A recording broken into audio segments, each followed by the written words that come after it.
Good morning, ladies and gentlemen. This is Jock here. This is Pest Finder Professionals. And today I'm very excited. We've got a fantastic guest that's with us. But before I introduce him, you've probably seen in the news, especially if you're in South Carolina, North Carolina, anywhere in the Carolinas, actually, that there's massive spiders that are invading us. And while they look amazing, they can be quite terrifying, and it's been all over national news.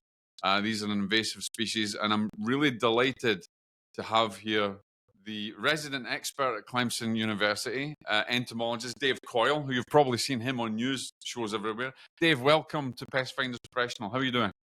Good, Jock. Thanks for having me on. People have probably seen my hand holding that spider more than anything, more than my face for sure. So that's been the picture making its rounds anyway.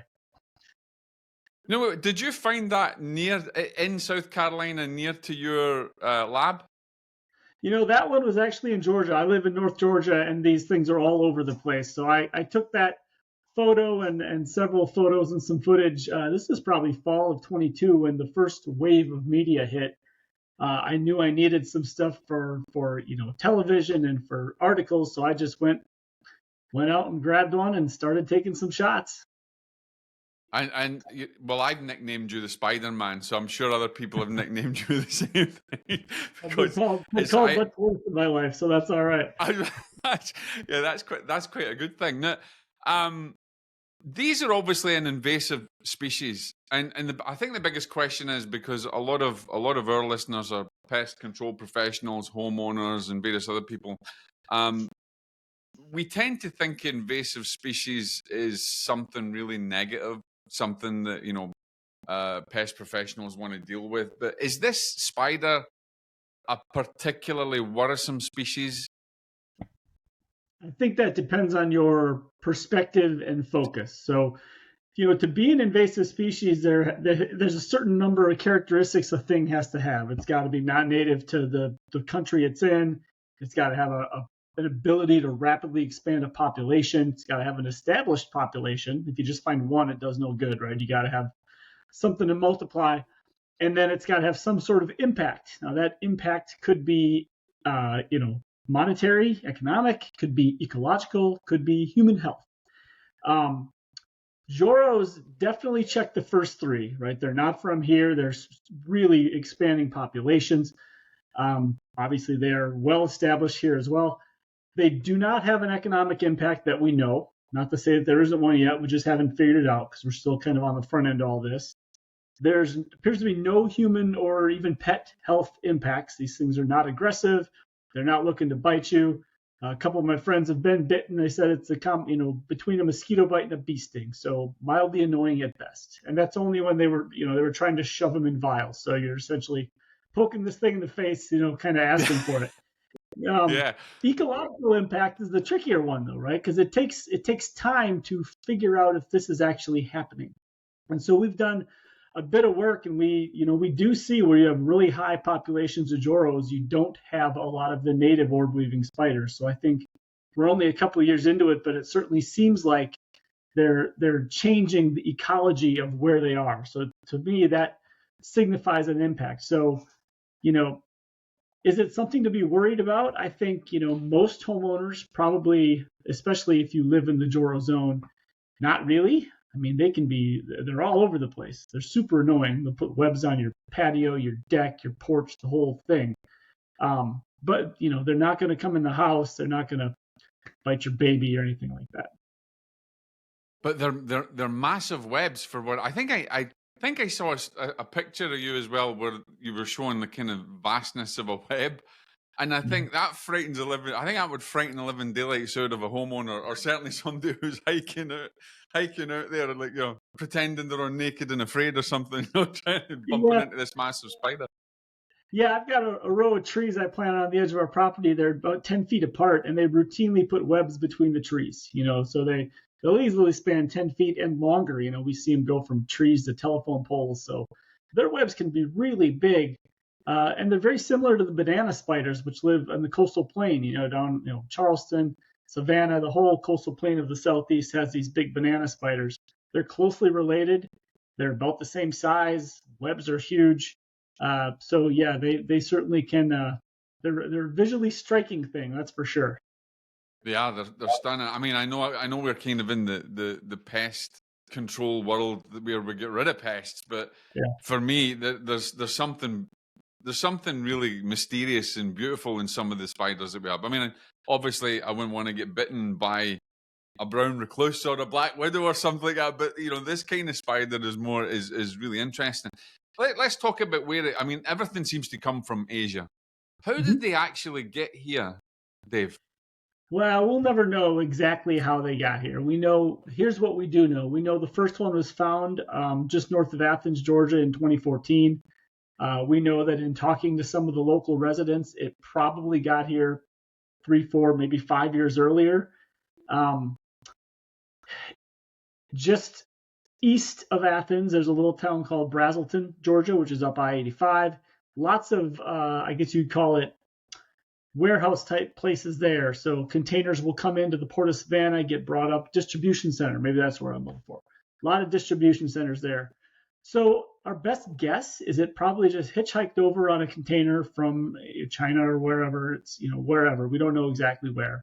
Probably got transported up to that area and sat there, waiting to go to Target or Lowe's or wherever those things go. They go all over the place. So it probably just hitchhiked over here, and then it took a few years. I think it was probably 2021 when we really started seeing these populations explode. So this is a very typical thing that invasives do. It takes a few years to really get those populations cranking.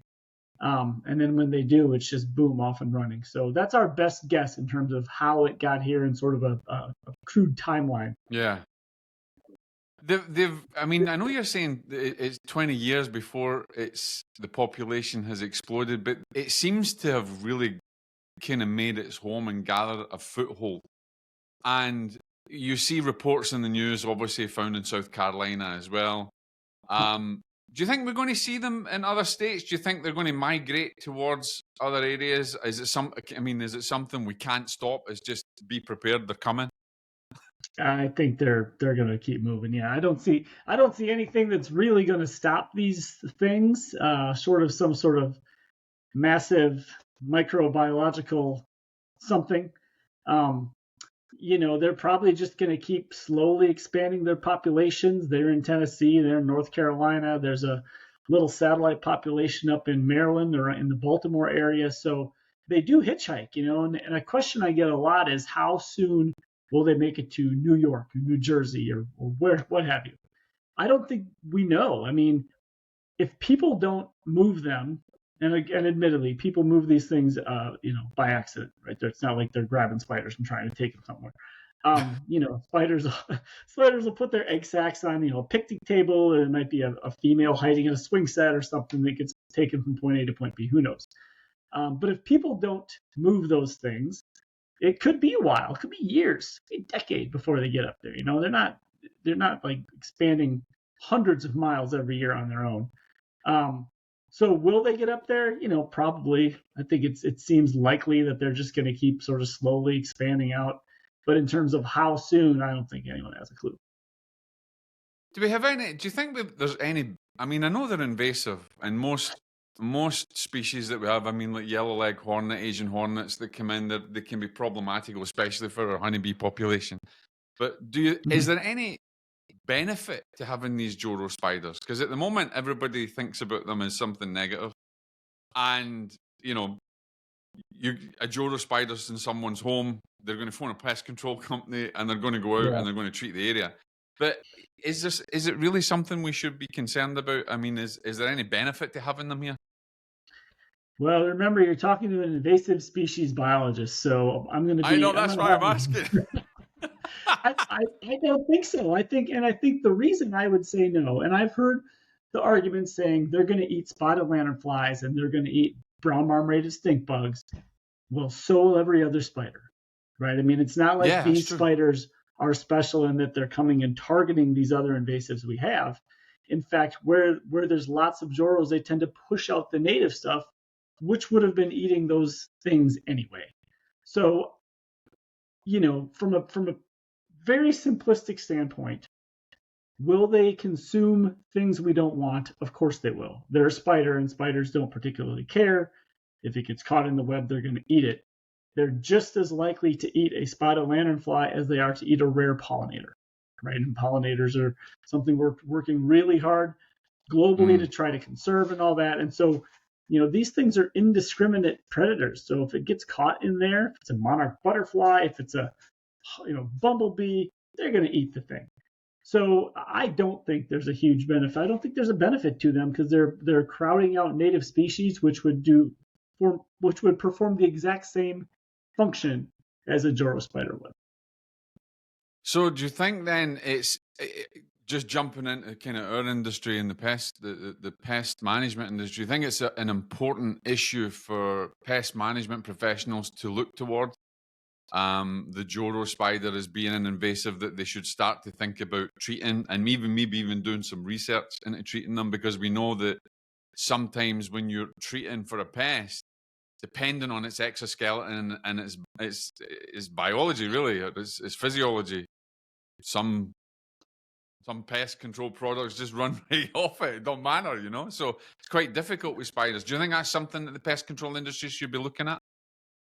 I do. We're going to do a little bit of a treatment study this fall, mostly because I think in general people make poor choices, and there's a lot of, if you look out there online about how to treat Joro spiders, there's some crazy stuff out there about home remedies people do, and so we're actually people are creative, I'll give them that, but also what we want, at the end of the day, is people to do things responsibly and safely.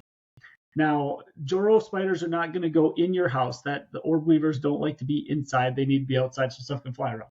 But I understand that they're going to be on and near places people want to go. I mean, look at our house, for instance. Every fall, when we want to go sit on the deck, I have to do a Joro sweep and get the things off there because they're just kind of all over the place, right? Wow. No, I'm not setting it on fire. I'm not, doing any of that crazy stuff. But you see that online, so we actually got a little bit. You're not using peppermint essential. You're not using peppermint essential oil or anything.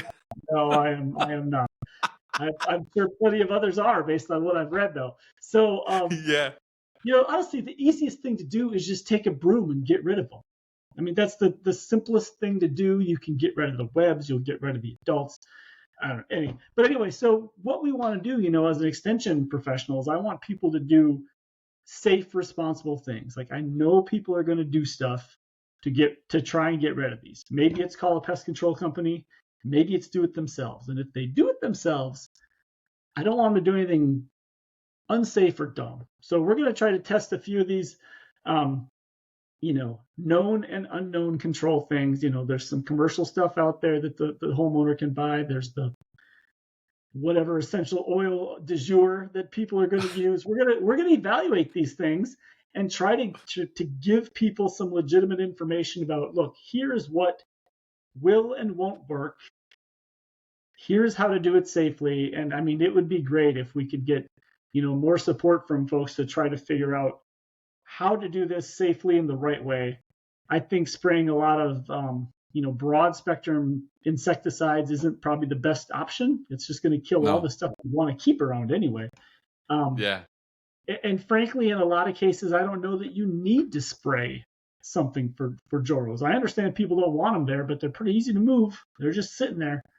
They're a soft-bodied thing. It's not like you can't just eliminate them like you would eliminate any other soft-bodied thing you would find on your porch or whatever. So, I think this is an area where some work needs to be done, because unless professionals give guidance on how to do this, people are going to come up with all sorts of their own methods, and that's maybe not the best. Is this something that you guys will do at Clemson? Maybe like an outreach program into the public to educate them and give them, proper solutions. Yeah, we're going to do the science this fall, and then at that point we want to take and make kind of a Joro spider, I guess, home management guide, for lack of a better word, that we would put out there for people. For people to see and know that, here's what does and doesn't work, side by side comparisons, all that type of thing. So that's the ultimate goal, is to make sort of a Joro spider management guide that will hopefully get people to use to do things that are effective and do them in a safe manner. Now, obviously, people are frightened because, and I just want to reiterate what you said, that the bite is merely just like a mosquito bite. And I've seen some weird, some weird stuff online where they claim that it spreads diseases and it's just as bad, which we know is a bit of a. But one of the other ones that I kind of giggled at is there's a theory that you knock down their web and get rid of them with your broom. They come back and build the same web again, and people are like, they just don't understand the behavior of this species. Yeah, no, that's true. I've done that in my yard just out of curiosity. My spider buddies tell me that spiders build webs in good places, right? So if there's a web between two trees, it's because they feel like that's a spot where stuff is likely to fly through there. So if you knock down the web and the spider just falls to the ground, it is going to come right up and make the same web in the web in the same place because it's a good spot. And I actually did that out in my yard. It was 4 nights in a row. I knocked down the web, and for 4 consecutive mornings, she had rebuilt the same web in the same place, right? So that is something I do tell people. If you knock down the web and don't physically get rid of the spider, whether you eliminate it or just move it, it's going to be back in the morning because it's a good spot. So it's not that's a lot of work for the spider to build an 8-foot, 10-foot web. Yeah, but they'll do it. I mean, they make another huge web in the morning. But a lot of people, like you said, a lot of people don't understand that if you just take away the web but leave the spider, they're just going to reoccupy that area. If they brush them away, like you're saying, if the homeowner or even the pest control company comes with obviously brush and knocks them and brush them away, is that part of their behavior that they are actually going to just find another place around the home to build a web and still be a nuisance? So in that case, we should be looking at pest control techniques to eliminate them. Yeah, I mean, a spider's whole MO is to make a web, eat stuff, and have babies, right? So if you just take away the web, it's just going to make another web. Probably in that same spot. Maybe it'll move a little bit, but it's not going to go that far.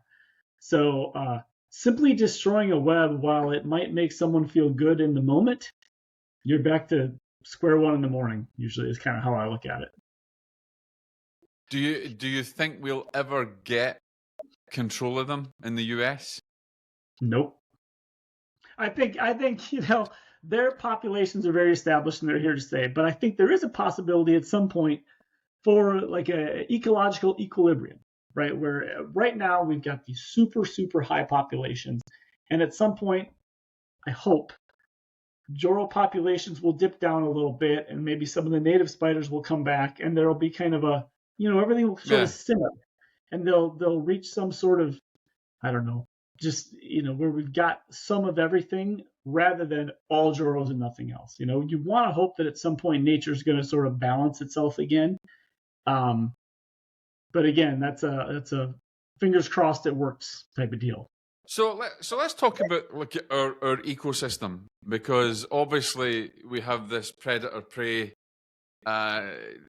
balance that has to go on in nature. Is there any particular predators that are here in the States that will keep their population down? Like what are going after the Joros? They've come in now. Yeah, I don't think there's a lot that eats them. I think when they're young, we have those mud dauber wasps that make the sort of mud tunnels in the corner. So they shove little spiders in there. I don't know if your listeners ever broken one of those open, a whole bunch of spiders comes falling out. Because these mud dauber wasps, and they're the ones with the really skinny waist, usually like bluish, black blue color. So they hunt spiders. They paralyze them. They build these mud tubes, and then they shove spiders in there. They're alive, paralyzed, and then the wasps lay an egg on the spider, and the larva eats the spider as it develops. Okay, so they do hunt spiders. Yeah, it's super cool. Break one open and see a bunch of little spiders just fall I'm going out. to do that because I'm fascinated. Now, that being said, they will take Joros, but those mud daubers don't take spiders that are that big. The spiders that Right. come out of a mud dauber wasp are maybe nickel to quarter sized, with the legs spread. So they're pretty small, really. Right. And I think I know they have found juvenile Joro spiders in those mud dauber wasps, along with kind of whatever else is in the area. So that is one predator that is out there. Now it's not going to ever like really knock down Joro populations at all. Once those Joros get big and you get those big females, I don't know much that eats them. I don't know if maybe lizards or birds might eat something like that. But Yeah. also because the webs are so big and the spiders are usually kind of in the middle, it's not like a lizard's going to be able to crawl out there and get one. It would have to just happen to catch it, on a branch or something. I'm sure it would eat it. Same with a bird. I don't think they're going to fly into the web to try to get it. So I think once they get big like that, there's probably not a lot that will go after them. I think the best bet for any type of wide scale population control is probably going to be like an early freeze or something to that effect. That's going to, because they do die when it freezes. We see that all the time. So the early freeze might knock them down a little bit, but short of that, I don't think there's a whole lot that really impacts them, and that's part of the reason their populations have gone crazy. There's no natural predators out there to keep those in check. So that's definitely one reason why we need kind of a human intervention and start to do more research into this from a pest management point of view. What got you really interested in them? Because obviously, tell us a little bit about your interest in entomology. Where did it start? Because I know we jumped straight into the Joro spiders, but before you get there, you must have been a little kid with a jar and Man, I loads had of bugs. jars. Yeah, I had tons of jars. My parents were so I patient. did. I grew up in southeast Minnesota. We farmed, and it was one of those things where every summer, this is back in the late '70s, early '80s. I was one of those kids. So we were basically feral all summer. And yeah, I just, when I wasn't working on the farm, I was just kind of wandering around the woods, and I just got interested in insects. I was in 4-H, took a insect collection to the fair. I don't know, I just really got into it. And then in college, I had my major advisor was an entomologist, so I took classes there, and then that just sort of led me to graduate school in entomology. And it was one of those things where I liked doing the research. I liked talking about bugs, working with the bugs, and then not push comes to shove, but like things happen. All of a sudden, I'm in this role where my whole job is to educate people about insects and invasive species and forest things. And so, I will admit I'm not really a spider guy. I never really was too fond of them. No. But when the Joro thing exploded here, my role at Clemson is forest health and invasive species specialist. So this being an invasive species and me being an entomologist, sort of by default, Coyle, you handle all the Joro stuff. And so here we are. It wasn't something where I was thinking like, God, I really hope we get some spider I can work on. That's not at all how it worked. It's just that I figured if I was going to be going on all these different media outlets talking about this thing, I need to be working with it to learn as much about it as I can so I can speak intelligently on it. Right.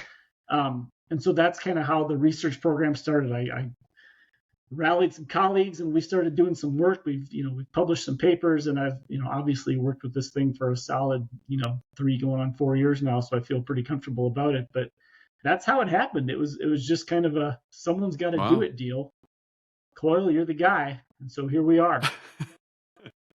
I remember when I was similar when I was a kid. I would collect spiders and wasps and bees and put them in a jar and then see who would win in a fight. So I was a little kid then, and then I was in the army, in the British Army, and I was a combat medic in the medical corps, and they were like, we've got this department that's opened up, this environmental health department, and you can go in. And I looked at all the subject matter that was in it, and they had like part of the medical corps was like dealing with pests and dealing with snakes and getting into the jungle and doing all that kind of stuff and preparing all the soldiers for. I jumped right at it and I did courses in it. I went to the London University. We went up there to the entomology department, played with all it was absolutely freaking awesome. I didn't even realize for 1 minute I would get back and I would come here to the US almost 15 years and end up in the industry because this is not what I was in. But I do absolutely find it fascinating. I want to jump on a little bit. We'll leave the Joro spider to the second because I do want to talk about your forestry work because that's really important as well. And it's kind of attached to it because obviously we have the ecosystem in the forest and spiders there. What is the biggest problem that we have now with invasive species and things in forestry? Well, boy, forestry, down here in the Southeast, it's very pine driven. So we're very fortunate that we don't have any invasive things that impact pine. That being said, there's a new disease called needle cast that's kind of running through parts of this region. They're working on that a lot. It's a little unclear if that's a native thing or a non-native thing or a native thing that's sort of evolved. Like we're still working on that. Probably the biggest things we work on in my group is we work on the Asian longhorn beetle, which is a federally regulated invasive pest from obviously Asia, right? And it hits trees in a lot of different genera, but mostly maples down here. So we've got a population in Charleston County, South Carolina, we've been working on for 4 years now. So trying to get that eradicated. It's one of the few invasive forest pests that we can eradicate. So we're very optimistic there. Other than that, right. we've got emerald ash borer in the Carolinas. That's kind of all over the place at this point. And then laurel wilt, which kills a lot of the understory trees in the Southeast too. So we're just, we're trying to maintain what we have, trying to keep very, vigilant and make sure nothing else new comes in. And at the end of the day, it's, I work with everyone from small landowners or small plot landowners to large corporation landowners. And the whole goal is healthy forests. So whether that's for productivity, whether that's for ecosystem services, whether it's all the above, my job is to help people keep those trees healthy and keep that forest functioning like it's supposed to. Now you mentioned there you believe you're going to get control of the longhorn beetle. What steps have you actually taken to deal with that pest?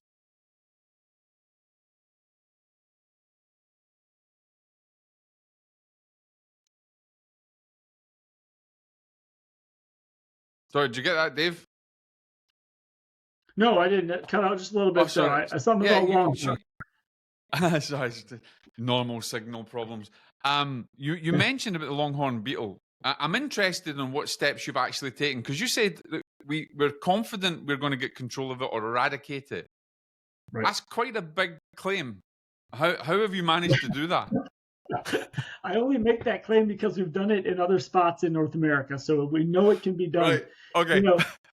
One of so comparing Asian longhorn beetle and emerald ash borer is commonly done, right? They're two non-native forest pests from Asia. They affect hardwood trees. The big difference is the biology of the beast, right? So EAB, emerald ash borer, spreads miles on its own every year. 15-ish miles is going to expand every year. Asian longhorn beetle just does not do that. It's more or less a big lazy bug, and so it'll sort of reinfest the tree that it's in over and over and over again. And we know that simply by cutting down the host tree and chipping it up and grinding the stump, removing the host, if you get all those hosts removed, you can do that faster than the beetle spreads. So that's what they typically do, And one issue we're having down in South Carolina, where our spot is there's a lot of swamplands and swampy areas. Charleston's right on the coast, so we've got lots of wet areas where we cannot get the big, chippers and all that stuff. So we're working with some colleagues of mine at NC State University up there in North Carolina, and we're trying to see if there's other things we can do. Just cut the tree down and let it essentially rot faster than the beetle larva develops inside there. So looking promising at this point. We're still kind of in the middle of this project, but our hope is that at some point we can just cut these trees down and walk away, and nature's going to decompose them faster than the beetle will actually develop. The beetle takes a year to go from egg to adult again. So that's where we're at. And we're only, we found ALB in May of 2020.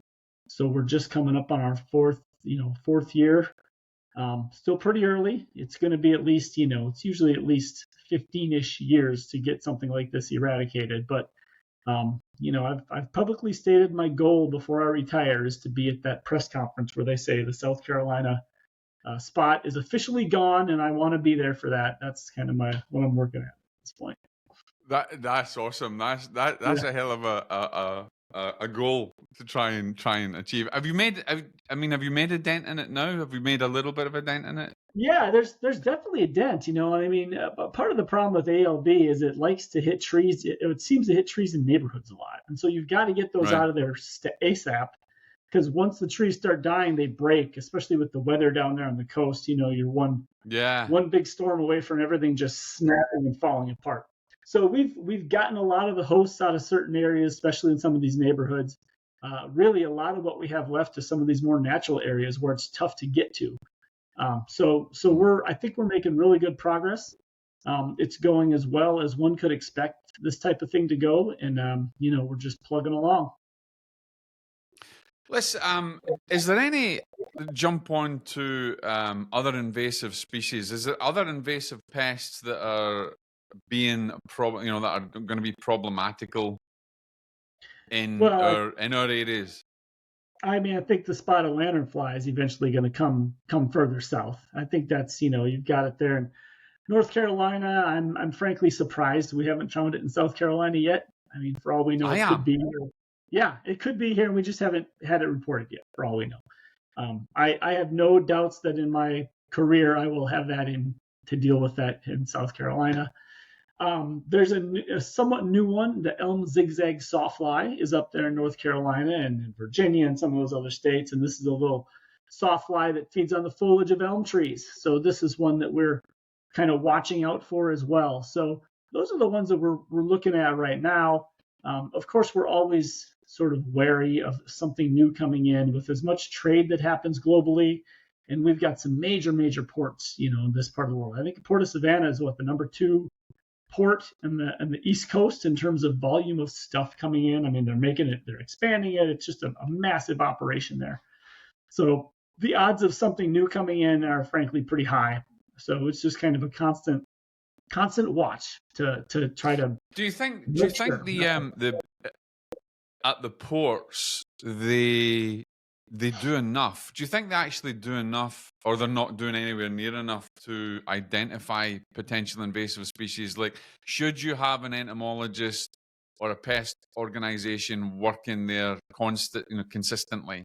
Because it doesn't seem to me that they're really that. They do a lot of due diligence in it.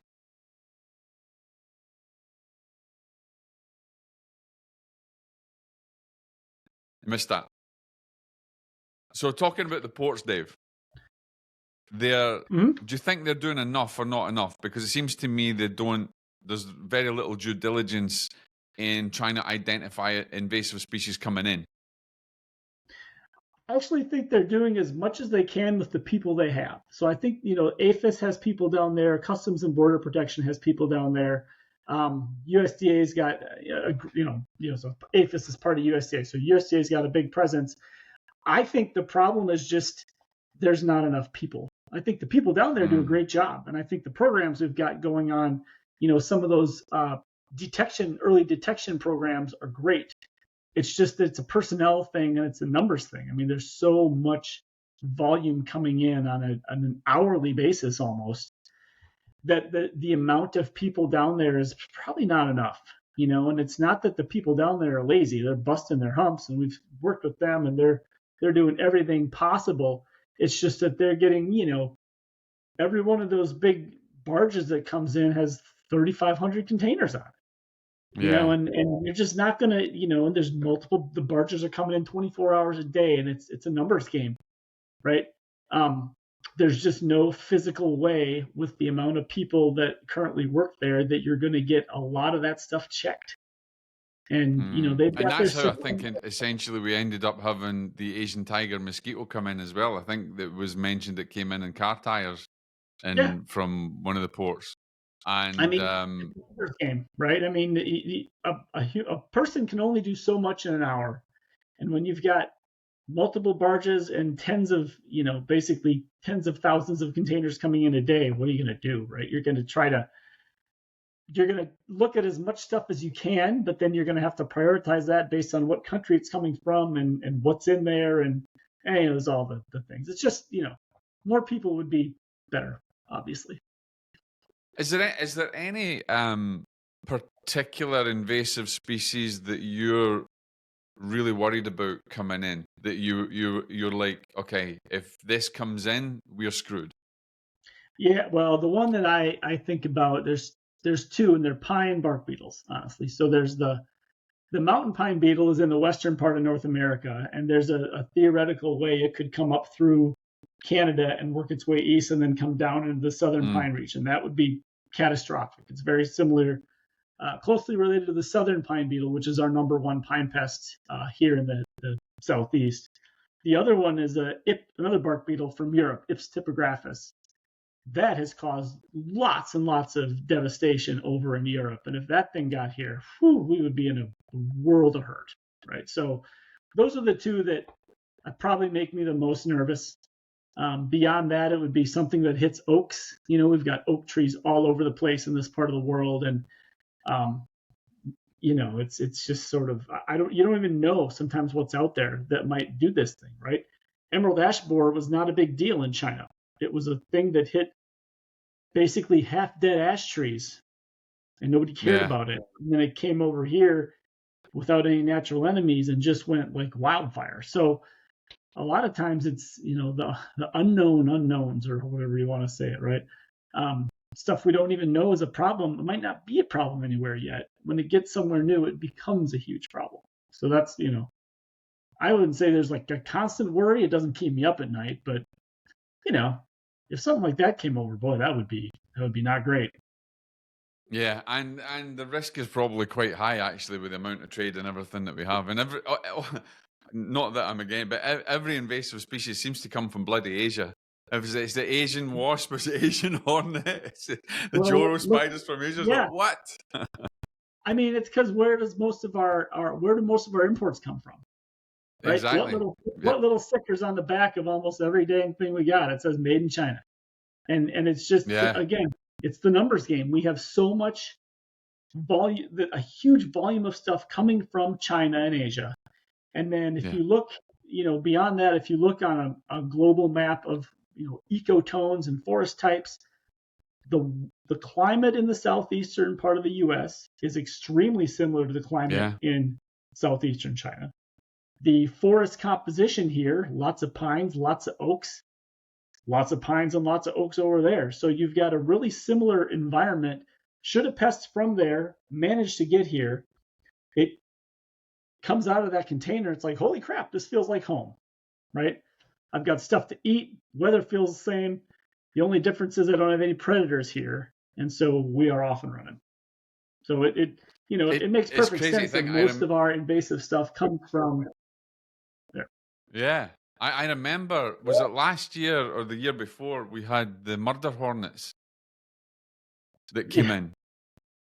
That was scary. That was particularly worrying. I remember watching a video of them things flying, I think it was in Japan, and flying into a honeybee nest and like samurais decapitating the honeybees. I was like, oh my God. But they seem to have, I think the entomologists up north have seemed to have had a good success with that and eradicating it from getting any further. I know that it was something that was of a warning throughout the whole of the US, because that could have really destroyed our honeybee population. That's a big no-no. Yeah, I think they got rid of those. Those are the ones up in Washington, Vancouver. I think they snuffed that out. We do have the yellow-legged hornet now down in Georgia. We're on Savannah, so similar, not quite the same, but also, basically a honeybee hunter. So that is really early, and they're trying their darndest to snuff that thing out too. But yeah, I mean, I feel like there's always going to be stuff coming in, just because we're globally so connected with everywhere at this point. So let's talk a little bit about the Coyle lab. I think it's becoming a bit infamous now, the Coyle lab. Where are you going with that? Are you recruiting more researchers? How is that going to develop? Yeah, the focus of our lab is invasive species management. And so I do everything from insects to plants, right? So I've got a very broad thing there. So we've got our Asian longhorn beetle program going, of course. Um, we're expanding a little bit into some weed management. So we just got a couple grants to work on calorie pear, which is kind of one of our public enemies number one down here, from the Bradford pear. And then we're going to do some work on bamboo as well. We've got a lot of non-native bamboo groves all over. And it's one of the more common questions I get from landowners is, what do I do with this, 50-foot tall bamboo grove? It's tough to get rid of that stuff. So we just got some support from the USDA to basically try to figure out what's the best course of action when you've got an established bamboo chunk, right? And you want to get rid of that and make that land farmable again or usable again. Honestly, once it grows, it's just sort of wasteland there. So those are kind of the two of the next things we're dealing with. We're going to get started. We're going to be looking for a couple more graduate students, and the Asian longhorn beetle program will keep going on indefinitely. I mean, that's just a standard part of what we do here. So, that's research-wise, that's kind of where the focus is. From the extension side, I do a lot of work with arborists, with foresters, pesticide applicators.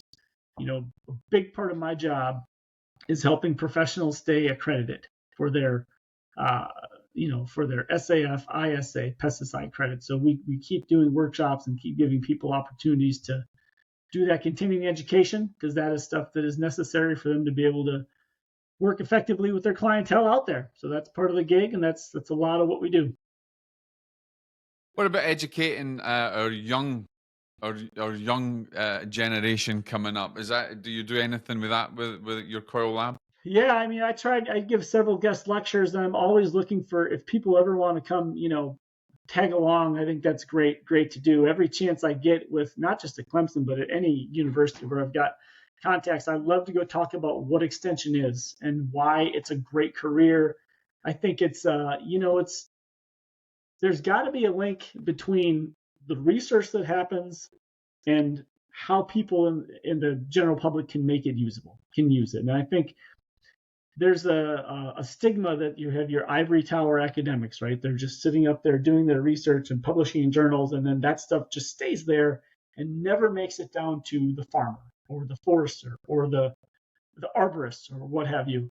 I think it's critical that we have people that can take that stuff and make it understandable, right? Use not sciencey language to tell people, what the heck does this mean?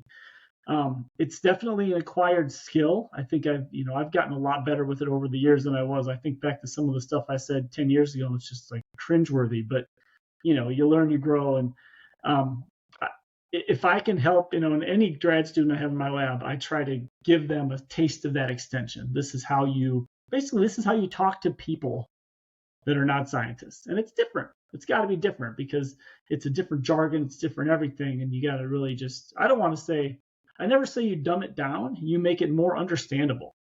Use words that other people would use, right? There's a lot of words we use in academia and science that just should stay there. Honestly, they're just ridiculous words. But making things understandable, what does it mean, right? What does all this mean? I love teaching people that, because I think it's something that we need more of, is people to do that. I love that approach, because I'm a mature student at uni at the moment, and I'm kind of heading towards a PhD. And I remember reading one of the papers, and the paper I was having, it was about consciousness and the mind and everything else. And I was like, the academics, the researchers, they're saying, "No, what do you think of that?" And we're all in a group. And I was the only one that kind of went and says, "Look, this bored the living daylights out of me. There's 26 freaking pages in this paper to say one simple sentence." I said, "I'll boil it down to one sentence. The mind is the building blocks of your reality psychologically." And they went, "Yeah, that's kind of it." I says, "Why do that over 26 pages that nobody understands?" Yeah. Like legal documents.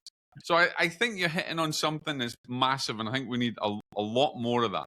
We need to distill academia to the lay community so that they get it and they can actually support what it is we do. Yeah, no, that's totally key. And people don't support what they don't understand. We know this. This is a very standard thing. So as a scientist, if you want people to be supportive of your stuff, Make them be able to understand it. It's pretty straightforward. It's not rocket science. Don't use all your fancy words. What the heck does it mean, right? And like you said, you can usually take a whole 20 pages of scientific writing, 1 to 2 sentences. The 30-second elevator speech, as they say. And we work with our students like, look, if you got 30 seconds in an elevator, you should be able to tell people what you do, why they should give a crap. And that's the whole goal, is like, what do you do and why should you care? That should be 30 seconds of layman's terms. All right, let's give you an elevator pitch now. So let's you give me a pitch. So what we're going to do is, before we finish off, Okay. as you recruit the next level of entomologists that might be interested in maybe working with a Coyle lab or getting into university to do this, you've got a 30-second elevator pitch to tell them how great your job is. I think one of the best things about this job is if you come to my lab, you will get to take hardcore scientific research and make that usable to the general public. You can tell your mom or your aunt or your grandma what is the best thing you can do to get rid of Joro spiders that's going to be safe and effective. And that's what you'll be able to do in this lab, is you'll be able to take hardcore science, make it usable for everybody else. I love that. That's brilliant. Dave, I honestly thank you for coming on. This has been awesome. It's been a great change for me to get into this rather than do some boring marketing stuff as I normally do. Not that it's boring, but it's important. But I love to get in this, and I hope you'll come back on again, that we can dive into some other subject matter. I think this is awesome, and I would love to come down at some point to the lab and maybe take some photos and run a kind of story and a promotion in Pest Finder Professional there at some point. So we'll need to hook up, and I'm inviting myself, of course. Yeah. Well, no, the invitation's open. We'd love to have you down here. Come on down during peak Joro season if you want. Maybe when we're doing this study, you can come take a peek at some of that stuff and see how that's going. Hey, that would be awesome. I'd love to do that. I'd play with a Joro spider on my hand. My wife won't come a million miles away. I mean, she runs from an ant or anything else. But listen, it's been awesome having you on. I thoroughly enjoyed this. Is there anything that you want to let the public know before we finish off about any invasive species and the importance of maybe even connecting with you, and how can people connect with you? Yeah, they can find me on all the socials at Dr. Dave Coyle, DrDaveCoyle, and I try to keep those updated as best I can as to what we're doing, what we're learning. And I would say, look, in terms of the spider, don't believe all those crazy headlines. It's just kind of out there, and move it if you need to, but they don't fly. They're not going to bite your baby, and they're just kind of out there. So everyone remain calm. That's brilliant. Yeah, they don't fly, but that's all over the net. Giant flying spiders. I'm like, when did spiders get freaking wings? So, Dave, thank you so much for coming on. Ladies and gentlemen, if you want to connect with Dave, then you can connect with him on social media. He's probably one of the entomologists that is all over social media, so you can certainly find him, the Coyle Lab.